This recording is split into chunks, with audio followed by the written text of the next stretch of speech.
Computers today can hold a lot of information. The terminology can get confusing.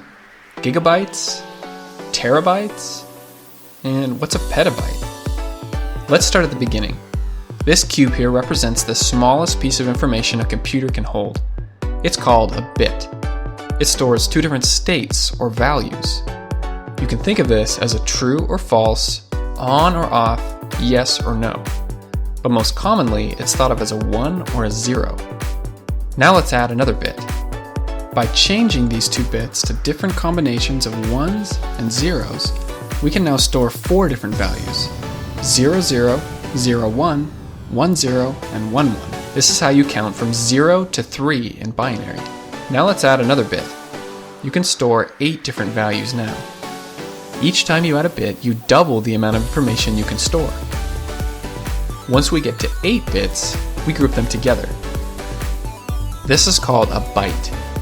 It can store 256 different values. A byte is also enough space to store a single character, such as a letter, number, or symbol. Add more bytes and we can store larger numbers, colors, and we can even put many characters together to form sentences. We're going to need a lot more bytes to store something useful. When you have 1024 bytes, we call this a kilobyte. Now you might ask, why the 1024? Why not 1000? Hang tight, I'm going to talk about this towards the end of the video. A kilobyte is enough space to store a small text document. To store a low resolution picture, you're going to need somewhere around 100 kilobytes. Once you get to 1024 kilobytes, we call this a megabyte. 1 minute of MP3 audio is about 1 megabyte. Those old 3.5-inch floppy disks can hold 1.44 megabytes of information.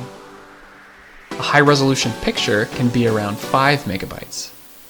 A CD can hold up to 700 megabytes. 1024 megabytes is called a gigabyte. A DVD can hold up to 4.7 gigabytes. A Blu-ray disc can hold up to 25 gigabytes.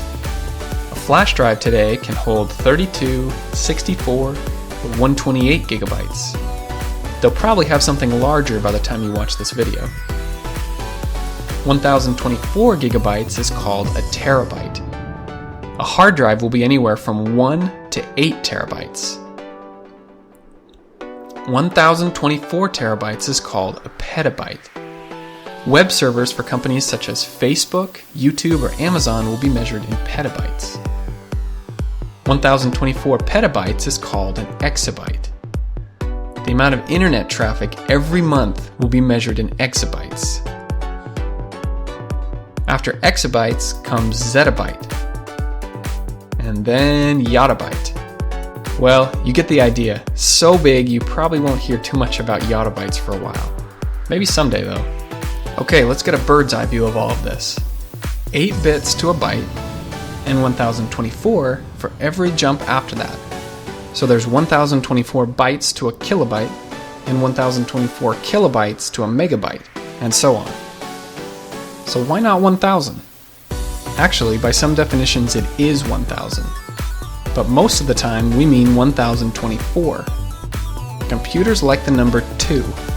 If you multiply 2 by itself 10 times, you get 1024. This is why computers like that better. So there you have it. Next time you hear one of these words, you'll know what it means. My name's Jared Owen. Thanks for watching.